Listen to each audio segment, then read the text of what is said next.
기쁩니다. 나는 행복합니다. 당신을 축복합니다. 할렐루야. 아멘. 네. 여러분이 우울하지 않고 외롭지 않아야 누굴 축복할 수 있습니다. 그렇지 않으면 우리가 우울함과 외로움에 빠질 수 있어요. 왜 이 말 하냐? 11월 달만 되면 그냥 여기 베네치아에 있으면 우울해져요. 그냥 가만히 있으면 우울해져요. 이 우울한 계절 우울하지 않기 위해서 더욱더 주의 은혜로 충만하시길 소망합니다. 오늘 함께 보실 말씀의 제목은 정답입니다. 오늘 또 저희가 지난주부터 또 제가 좋아하시는 목사님 사모님과 함께 거의 한 2주간 보낸 것 감사하고 이제 남쪽으로 내려가서 우리가 말타 모이타라고 하는 멜리데로 성경에 나오고 멜리데 시라쿠사 시칠리아 거쳐서 이렇게 왔습니다. 다녀왔죠. 그리고 되게 힘들었지만 되게 뜻깊고 은혜가 있었습니다. 제가 전도사 때 조병남 목사님 전미자 사모님 교회 김제연종교회에서 전도사 사역을 했어요. 그때 우리 제가 이제 중학생들 맡고 있었던 중고등부 학생들 맡고 있었던 전도사였고 그때 이제 성경고사를 많이 봤습니다. 제가 애들한테 시험을 쳤어요. 애들이 컨닝 못하게 이렇게 장의자에 한 명씩만 앉혀놓고 떨어지지 않게끔 하고 시험을 쳤어요. 애들이 컨닝하려고 했는데 다 떨쳐졌어요. 시험을 봤어요. 마태 보고 딱 시험을 봤어요. 그리고 나서 이제 시험을 이제 문제가 쭉 나오고 답을 써낸 것을 보니까 나중에 채점하면서 제가 너무 시험에 들 것 같기도 하고 채점하면서 어이가 없어서 웃음도 나오고 제가 이제 애들이 성경을 분명히 공부를 하는데 안 했을 것 같았어요. 그래서 문제를 뭘 냈냐? 담임 목사님 이름은 무엇이냐? 사모님 이름은 누구시냐? 그리고 뭐 1학년 중등부 1학년 선생님은 누구냐? 이런 거 썼어요. 근데 애들이 그 이름을 알 거 아니에요. 성경 이름은 몰라도 그건 맞으면 그 기본 한 30점 나오겠거니 하고 이렇게 냈거든요. 그냥 딱 냈어요. 문제가 나갔는데 교회 담임 목사님 이름은 누구냐라고 써놨으니까 거기다 어떤 애가 예수님하고 적어놨어요. 왜 이러지? 사모님 누구냐 했더니 마리아라고 써놓은 거예요. 애들이 아는 거 이제 총 틀어서 본인이 아는 거 다 적은 거예요. 그러니까 애들이 그렇게 다 써.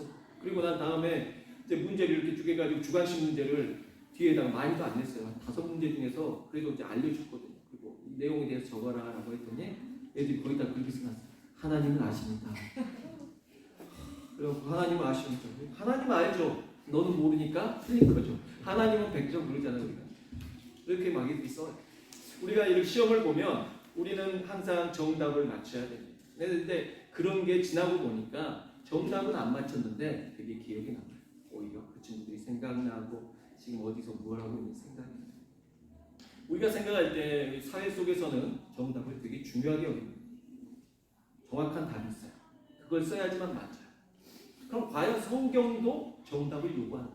하나님도 여러분에게 정답을 요구하십니다.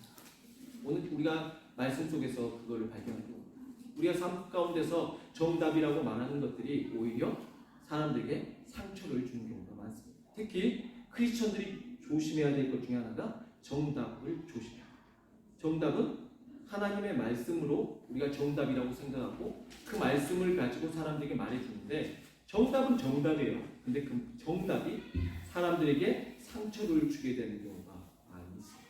특히 오늘 본문 메시지 중에서 여러분이 잘 아실 겁니다. 교인들이 개업식 한다 아니면 여러분들이 누가 개업했다더라 그럼 그 집에 가면 꼭 말씀판이 붙어 있습니다. 그러면 뒤에 딱 보면 여러분 어떤 말씀이 써 있죠? 내 시작은 미약하였으나 내 나중은 창대할 것이다 라는 그 말씀 다 있어요. 어디 식당마다 다 있어요. 김밥 천국에 가도 있고 다 있더라고요. 뒤에가 다 써져 있어요. 사람들이 좋아하죠. 뭐 말씀이 틀린 건 아닙니다. 말은 좋은 말이에요. 이 말을 썼다고 해서 그 사람이 틀렸다라는 말이 아닙니다. 근데 오늘 우리가 알아야 될 이 말을 했던 사람이 누군지는 알아야 되죠. 욥이 고난을 받고 욥에게 친구들이 찾아오는데 세 친구 중에서 엘리바스라는 친구 그리고 빌닷이라는 친구 소발이라는 친구 이런 세 사람이 찾아와서 이제 욥하고 말씀을 놓고 이야기를 나누는 것입니다. 먼저 성경은 1장에서 욥에게 닥쳤던 그 고난에 대해서 이야기하고 그 다음에 이제 욥이 신앙적인 하나님의 앞에 고백을 합니다. 근데 이제 친구들이 쭉 듣고 있다가 한 명씩 욥이 한 말을 끝나고 나면 본인들이 그거에 대해서 이야기를 합니다. 이야기를 합니다. 오늘 8장에서 나오는 사람은 빌닷이라는 사람이 말을 합니다. 근데 이 사람의 말이 정말 우리가 잘 아는 그 말인 거죠. 내 시작은 네가 발사 나중에 창대할 것이다 라는 이 말이에요. 좋은 말인데 이 말이 왜 무엇이 잘못됐는지 우리가 좀 오늘 말씀을 통해서 알아봐야 한다는 것입니다. 욥이 분명히 고난을 받고 있었습니다. 욥은 상당한 갑부였고 욥이 하루아침에 이제 거지가 된 거죠. 거지뿐만이 아니라 온몸에 그냥 피부병까지 나가지고 귀하장은 몸을 벅벅 긁어가면서 진물까지 흐르면서 그렇게 살고 있고 아내도 저주하고 떠난 것 같고 막 그런 완전히 비운의 삶을 지금 살고 있는 겁니다. 자, 친구들이 친하죠. 나와 둘도 없는 친구들이잖아. 그러니까 축복을 해주고 이런 사람들이었을 건데 친구들이 찾아와가지고 욥을 위로해 주겠다고 온 거죠.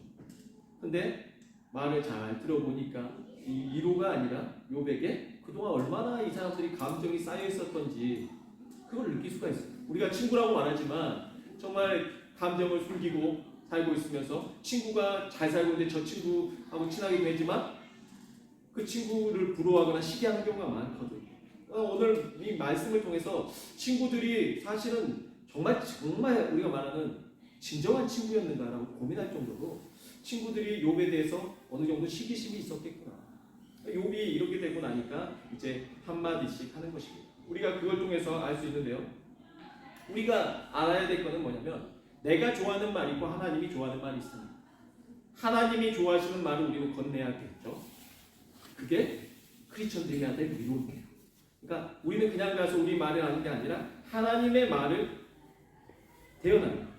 하나님의 말씀이 하나님의 뜻을 그들에게 전하는 거죠.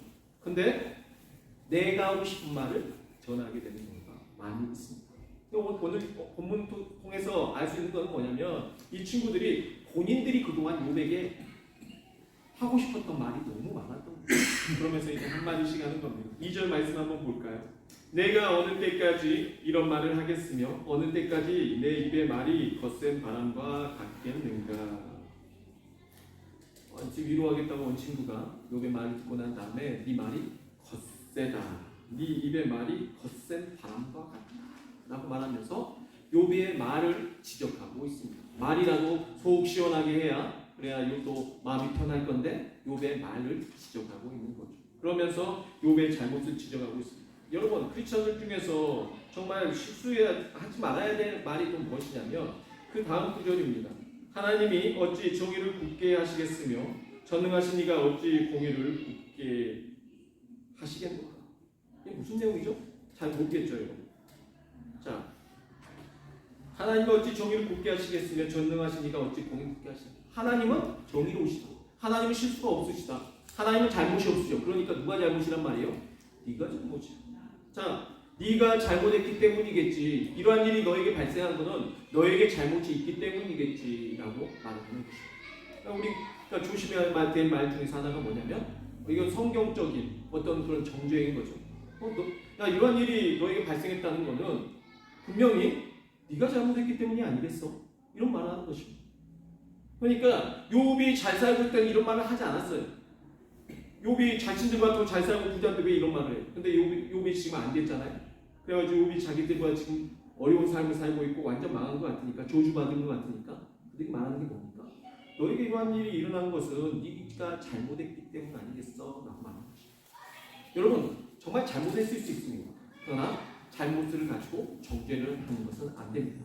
예수님께서 요한복음 8장 10절로 11절에서 예수님께서 현장에서 간음을 하다가 직접 잡힌 여인을 사람들이 끌고 와서 그 여인에게 이제 막 손가락질하고 침뱉고 막 그랬겠죠. 그러면서 돌을 던지려고 하고 돌도 던졌겠죠. 어찌됐든 그 여인이 막 핍박하고 있는데 예수님이 나타나셔서 정말 무슨 말을 했는지 우리는 모릅니다. 근데 다들 유출을 해요. 목회자들, 우리 목사님들이 유출이라고 말하는데 아마 거기 있는 사람들의 죄를 예수님이 다 바닥에 적었을 거다. 야, 몇월 몇 시에 너 이거 했잖아, 너 저거 했잖아, 다 적었을 거다라고 말하는 분도 있고. 근데 그거 설마 땅에다 그걸 다 적었겠어요? 그러진 않았어요. 근데 어찌됐든 너희들이 뭐 어떤 말씀을 썼을 수도 있죠. 어찌됐든 그 사람들이 그걸 읽고 양심에 찔려가지고 다 갑니다. 그리고 이제 남아있던 그 여인에게 예수님이 말씀하시는 거죠. 여자여, 너를 고발하던 그들이 어디 있느냐? 너를 정죄한 자가 없느냐? 대답하되 주여 없나이다. 예수께서 이르시되 나도 너를 정죄하지 아니하노니 가서 다시는 죄를 범하지 말라 하시니라. 예수님 뭐라고 하신 거죠? 예수님 현장에서 정말 간음을 하다가 잡혀온 이 여인에게도 죄인이 분명한데도 불구하고 나도 너를 정죄하지 않아. 여러분 정말 중요한 것입니다. 여러분 우리가 교회 안에서 우리가 신앙인들끼리 서로 정죄하는 거 되게 조심해야 될 부분이 이런 부분이에요. 우리가 교회 안에서 집사님, 뭐 우리는 장로님, 장로님이시죠. 장로님, 뭐 권사님, 어찌됐든 누가 됐든 우리가 저분에 대해서 뭐 정죄하려 할 때 우리가 좀 조심하고 주의해야 될 건 뭐냐면 하나님이 하시는 거예요. 우리가 하나님의 영역을 침범하는 거예요. 우리가 할 것이 아니에요. 우리는 심판자가 아닙니다. 물론 교회 안에는 문제가 있으면 치리가 있습니다. 치리가 있어요. 그거는 교회 안에서 다 같이 거쳐서 이제 결정해서 나가는 부분이지만 그 전에 치리를 바로 하는 게 아니라 먼저 권면이 있습니다. 권면을 하고 그 다음에 치리가 있습니다. 이 교회 성장의 또 중요한 부분입니다. 그런데 중요한 거는 그거를 누군가 개인적으로 정죄해버리면 안 된다는 것이죠. 그 부분 되게 중요한 것입니다.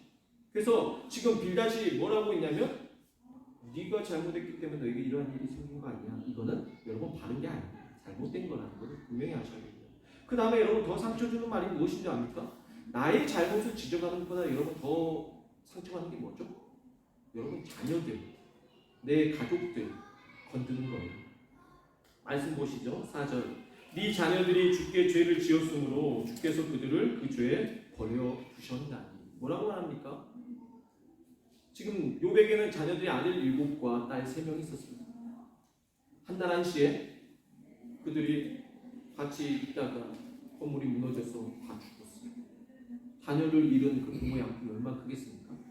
근데 살아있는 자녀들에 대해서 안 좋게 말해도 기분 나쁜데 내가 사랑한 자녀들이 세상을 떠났는데 그 세상을 떠난 자녀들에게 걔네들이 이 자녀들이 지금 잘못해서 주께 죄를 지었으므로 주께서 그들을 그 죄에 버려두셨다. 하나님께서 그들을 버려버리셨다. 하나님께서 그들 죄 때문에 그들 심판하셨다 이런 말을 하는 것입니다. 여러분 절대 해서는 안 됩니다.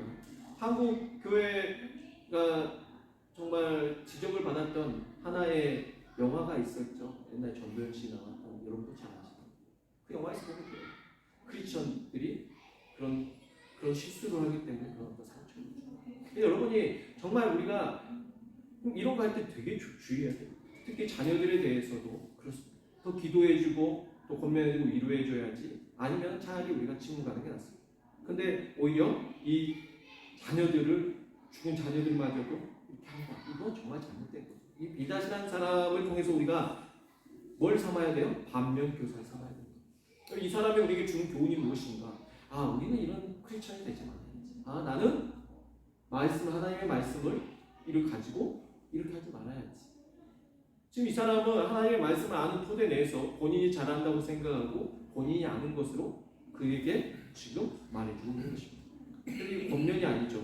상당히 충격이고 상처가 많이 되는 것입니다. 그래서 이런 부분들 참 너무 안타깝습니다. 이런 부분들을 위해서 교회 안에서나 여러분이 밖에서 크리스천으로서 여러분이 살아갈 때에 이런 것에 대해서 주의하셔야 합니다. 두 번째는 기도하지 않았기 때문이야 라고 말하는 건데요. 5절 말씀 보시죠.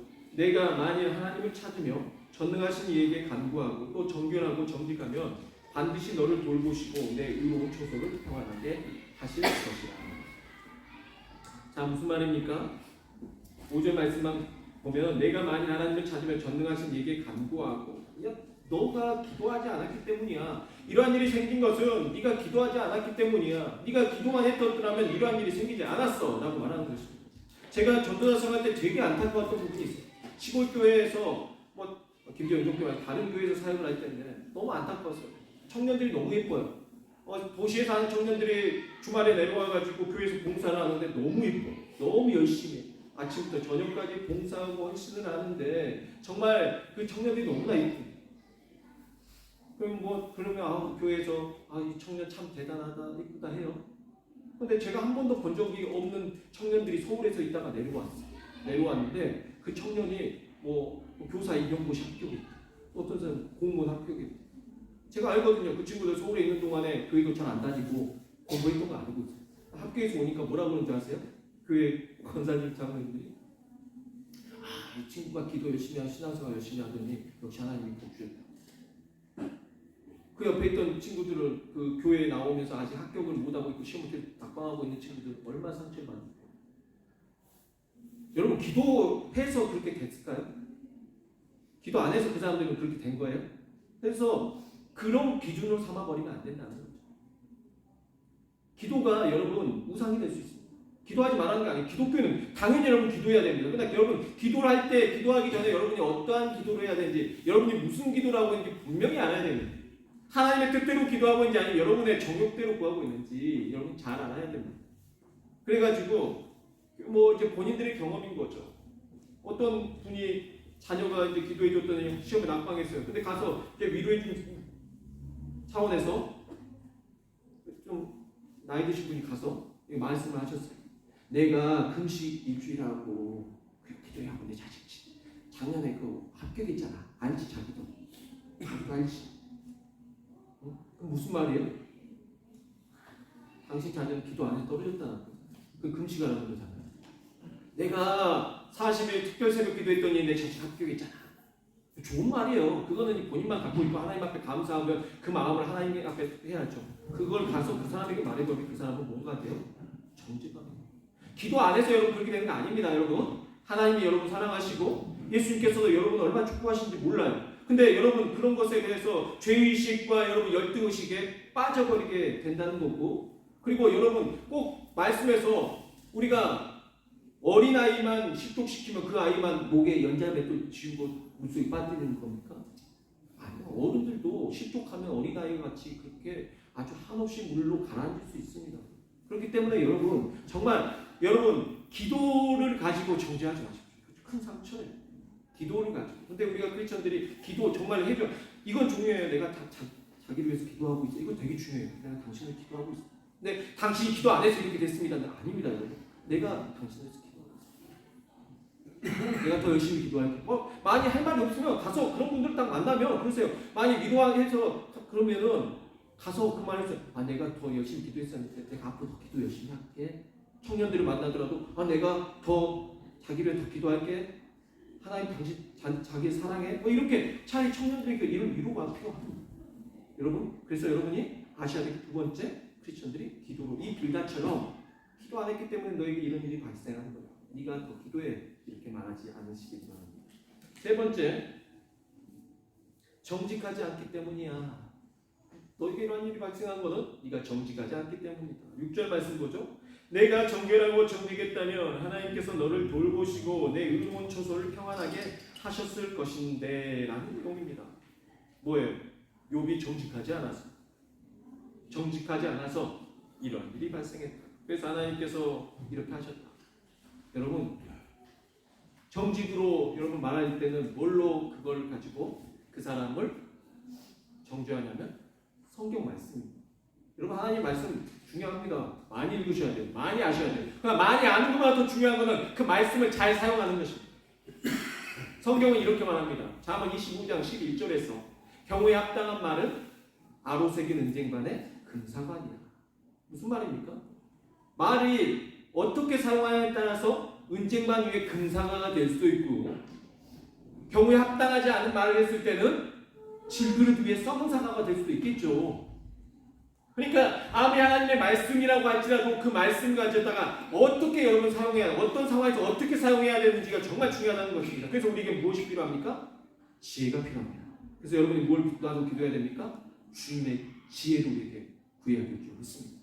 예수님께서 가는 곳마다 예수님께서 항상 말씀을 하시죠. 예수님께서 구약의 말씀을 인용해서 말씀하십니다. 근데 정말 대단한 것은 예수님께서 그 말씀을 인용하시는 것이 정말 하나님이시니까 그러시겠지만 정말 예수님께서 경우에 합당한 말씀으로 딱 전하시는 거예요. 그래서 우리가 정말 주님 우리에게 예수님의 마음 담게 해주시고 예수님의 그 지혜를 우리에게 주사 우리가 가는 곳마다 경우에 합당한 말로써 하게 하옵소서. 그리고 그 사람의 정직을 우리가 응원해서는 안 됩니다. 성경 말씀의 기준으로 여러분이 그걸 가지고 우리가 이야기해서는 안 된다는 것입니다. 자, 여러분이 잘 아는 대로 이렇게 빌닷은 욥에게 지금 상처를 주고 있습니다. 더 놀라운 건 뭔지 아십니까? 마지막 욥기서 8장 20절 22절 여러분 성경 뒷부분 한번 보시죠. 하나님은 순전한 사람을 버리지 아니하시고 악한 자를 붙들어 주지 아니하시므로 웃음을 내 입에 즐거운 소리를 내 입술에 채우시리니 너를 미워하는 자는 부끄러움을 당할 것이라 악인의 장막은 없어지리라. 자, 무슨 말입니까? 좋은 말입니다. 나쁜 말이 아닙니다, 여러분. 좋은 말입니다. 읽어보세요. 뭡니까? 하나님은 순전한 사람을 버리지 않아 악한 자를 붙들어 주지 아니하시고 웃음에 네 입에 즐거운 소리를 네 입술에 채우시리니. 어떻게 보면 그냥 읽었을 때는 좋은 말같이 들리잖아요. 그런데 잘 읽어보십시오. 하나님 순전한 사람 버리지 않는데 지금 네가 버림받았어. 악한 자를 붙들어 주지 않으셔. 네가 악하기 때문이야. 그래서 네에게 이러한 일이 당한 거야. 이런 말이죠. 근데 마지막은 좋은 말 하지 않습니까? 웃음을 네 입에 즐거운 소리를 네 입술에 채우시리니 너를 미워하는 자는 부끄러움을 당할 것이라 악인의 장막은 없어지리라. 여러분 무슨 말이에요? 축복의 메시지 좋은 말이에요. 여러분 좋은 말 하고 있잖아요. 좋은 말 하고 있잖아요. 근데 이게 왜 문제라는 거죠? 여러분 잘 아셔야 됩니다. 마지막에 왜 이런 말을 할까요? 이 크리스천들이 정말 하지 말아야 할 마지막 필살기입니다. 정말 나쁜 거예요. 이게 위로인데 위로예요. 위로 가서 위로하는 거예요. 그 다음에 마지막으로 좋은 말 해보면 내가 너 축복해 뭐 해 막 이렇게 앞에 나쁜 말 다 해놓고 가서 뒤에 가가지고 그래도 내가 자기 사랑하는 거 알지? 내가 자기 위해서 기도해 내가 뭐 이런 말을 해주는 거예요. 왜 할까요? 그 사람을 정말 축복하기 위한 걸까요? 여러분 크리스천들의 그에 관한 어떤 책을 쓴 목사님이 있습니다. 권영진 목사님. 그 분이 그 쓴 책에 보면은 이 기독교인들이 실수하고 있는 부분들이 나와요. 그 부분에서도 이 부분도 나옵니다. 그런데 제가 봤을 때 기독교인들이 실수하는 것 중에 하나가 뭐냐면 필살기로 쓰고 있는 게 뭐냐면 내 마음 지금 욕을 위해서 하는 게 아닙니다. 마지막에 내가 그래도 자기 뭐 축복에 뭐에 이렇게 하잖아요. 누구 편하자고? 내 마음 편하자. 나쁜 말 다 해주고 나서 마지막 가가지고는 축복하는 것처럼 딱 하고 정리하면 누가 마음이 시원해요? 내 마음이 편해. 그걸 안 하고 집에 내가 돌아갔다 아니 전화를 끊었다. 그러면 그때 누가 불편해요? 내가 불편한 겁니다. 그러니까 이 축복이 아니라 위로가 그 사람을 위한 위로가 아니라 누구 편하자고 하는 거예요. 내가 편하자고 하는 경우가 많아요. 이 크리스천들이 많이 사용하는 방법일 수 있습니다. 되게 이게 여러분들 외식적인 거고 되게 나쁜 거예요. 자, 내 시작은 미아가 있으나 네 나를 창대할 것이다. 이 말씀이 지금 여러분이 그 말씀만 보면 좋지만 그 앞에 부분에서부터 네가 이렇게 된 것은 네가 죄지었기 때문이야. 네 자녀들이 죄지었기 때문이야. 네가 이렇게 된 것은 네가 기도하지 않았기 때문이야. 네가 이렇게 된 것은 네가 정직하지 않았기 때문이야. 라고 말한 다음에 네 시작은 미아가 있으나 네 나중은 창대하리라. 그럼 다 해결됩니까 여러분? 해결돼요? 그렇지 않습니다. 마지막 가가지고 너 네 때문이야. 네 잘못이야 해놓고 마지막 가 내가 널 사랑해 하면 되는 겁니까? 그렇지 않아요. 그래서 우리가 잘 알아야 된다는 거죠. 여러분 우리 자신 한번 돌아봐야 됩니다. 그리고 우리도 기도해야 됩니다. 나는 이러고 살지 않은가? 나는 이런 것들을 잘못하고 살지 않게 하나님 도와주옵소서. 우리가 반면교사로 지금 욥과 욥의 친구들이 나오고 있습니다. 욥도 완전히 완벽한 사람은 아닙니다. 그러나 이들보다 낫겠죠. 그러니까 성경이 기록하고 있겠죠. 엘리바스, 빌닷, 소발 이 친구들을 여러분이 욥기서를 통해서 읽으면서 여러분들이 이들이 해주고 있는 그 말만 가지고 그 말의 아름다움만 가지고 여러분이 볼 게 아니라 이 말을 어떻게 사용하고 있는지 잘 알아야 되는 성경 말씀은 많습니다. 정말 소중한 말씀입니다. 그러나 그 말씀을 잘 사용하는 것이 더 중요하다는 것입니다. 사랑하는 성도 여러분, 하나님 앞에 그래서 우리가 기도해야 됩니다. 하나님 우리가 이 말을 정말 잘 사용하게 하옵소서. 크리스천들에게 있어서 하나님의 말씀을 많이 읽고 많이 아는 것은 너무나 중요한 놓아서는 안 되는 신앙을 바르게 성장시키는 원동력이며 에너지입니다. 에너지. 하나님의 말씀은 우리에게 에너지입니다. 근데 여러분은 휘발유 차인데 디젤을 집어넣으면 어떻게 돼요? 차가 멈춰서는 거죠. 중요한 거는 아무리 휘발유가 더 비싸도 경유차에 있다가 휘발유를 넣어서는 안 되는 거죠. 전기차에 있다가 휘발유를 넣으면 안 되는 거죠. 맞는 것을 갖다 넣어줘야 되는 거죠. 어린이들의 이솝 우화에서도 그래요. 여우가 뭐 초대하고 그 다음에 뭐 학이 초대해서 가잖아요. 자기들 그릇에다 내놓잖아요. 학은 이렇게 뿌리가 기니까 이렇게 길쭉한 거 줘야 되는데 접시에다 주니까 못 먹고, 거기다가 또 여우는 또 호롱에다 주니까 못 먹고, 본인들에게 맞춰 있는 거죠. 그게 중요한 게 뭡니까? 정말 우리가 빌닷 같은 걸로 보지 말고 그 상황에서 우리가 진정으로서 오늘 이 말씀의 정답, 그러니까 정답을 찾으라고 하지 말고요. 정답은 원칙이고 오히려 우리의 족쇄가 될 수 있고 보수적인 게 될 수 있습니다. 정답을 찾으려 하지 말고 틀릴 수도 있어요. 그러나 예수님은 크리스천들에게 말씀하신 겁니다. 크리스천들은 정답을 맞추는 사람들이 아니야. 틀렸을 경우에 그거를 그 틀린 것 가운데서도 하나님의 뜻을 발견하는 것입니다. 하나님의 인도하심, 하나님의 뜻이 어디에 있는지 우리가 발견해야 한다는 것입니다. 그래서 하나님 우리에게 경우에 합당한 말을 하며 살아가게 하옵소서. 하나님의 말씀을 가지고 우리가 정말 바른 말씀을 가지고 그 말씀으로 딱딱 그게 지혜인 겁니다. 딱 그 사람 딱 봤는데 갑자기 성경 구절 한 구절이 딱 떠올라. 너무 합당한 말이야. 딱 한마디 적어줘. 하나 메시지 하나 딱 써가지고 얼마나 위로가 될지, 큰 위로가 될지. 사랑하는 성도 여러분, 진정 정답으로 살아가지 마시고 하나님의 뜻대로 살아가시기를 소망합니다. 하나님께서 원하시는 말을 하고 정죄하지 말고 축복하고 사랑하며 우리가 정말 그렇게 살아가기를 소망합니다. 저도 목사로서 스스로 늘 자책합니다. 나는 이렇지 않고 제 아내한테 되게 미안해. 저는 이러지 못하고. 네. 제가 한 번은 예전에 전도사 사역 갈 때 교회 집사님, 여집사님이 말할 때 제가 교회에서 정해놓은 곳에 가서 항상 밥을 먹었거든요. 밥을 먹으면 그분한테 가서 밥을 먹으면 밥을 30분 먹고 나서 그분이 쏟아놓는 이야기를 한 4시간을 듣고 와야 돼요. 남편한테 쌓인 것이 얼마나 많은지. 점심 먹으러 갔다가 저녁 시간 때 딱 돼요. 그러면은 아이고 저녁까지 드시고 가시고 저녁 먹고 나서 막 한참 하죠. 그러면 진짜 밤이 어두워서 왔어요. 난 점심 먹으러 갔다가 밤이 어두워져서 온 경우가 너무 많아요. 근데 그분이 하셨던 말이 있어요. 남편분이 너무 거두죠. 너무 바른 사람이에요. 그래가지고 나 사진 옆에 누구라고 이렇게 해가지고 이렇게 하고 어떻게 했어 그렇게 말을 하잖아요. 그러면은 당신이 그렇지 잘못해서 그렇지. 당신이 그렇죠. 믿는 사람 그렇게 해갖고 되나? 그러면서 막 몰아본다는 거예요. 그러면 이제 자기는 이제 서러우니까 그러면 이제 자기 그 여동생한테 이렇게 전화를 해요. 여동생한테 전화하면 여동생 그 남편은 어떤 사람이냐면 아내가 와가지고 누가 했다 그러면 누가 그냥 응? 내가 쫓아가겠다고 뭐 이런다는 거예요. 그냥 네가 잘못했 내가 잘못했네 그러기 전에 무조건 먼저 편들어준다는 거예요. 그러니까 뭐냐면 분명히 그쪽이 잘못했어요. 아내가 잘못했어. 그렇지만 먼저 편들어준다는 거예요. 그 여집사님이 바라는 건 그거예요. 내가 틀렸던 뭐 맞았던 그걸 따져주기를 원하는 게 아니라 위로가 받고 싶었던 거죠. 저도 목사님과 그걸 잘 못한 것 같아요. 너무 안타까워. 그러니까 우리가 자잘못 따지는 정답을 찾는 게 아니라 여러분에게 누군가가 힘들어서 와서 여러분의 마음을 열어놓을 때 여러분에게 정답 알려주라고 하는 게 아니라 위로받고 싶은 거죠. 그러니까 먼저 안아주고 잘못한 건 스스로 하나님 깨닫게 하옵소서. 그때 기도하는 겁니다. 저 사람이 잘못한 건 하나님 깨닫게 하옵소서. 나는 그 사람에게 정답을 가르쳐주자. 지혜롭고 현명하게 정말 우리가 하나님의 말씀대로 사는 것을 이런 것입니다. 하나님 앞에 지혜를 얻어서 정말 우리가 진정한 상처 주지 않고 하나님의 뜻 안에서 품어줄 수 있는 그런 삶을 살게 되기를 저도 그렇고 여러분도 그렇게 살게 되기를 주 예수 그리스도의 이름으로 축복합니다.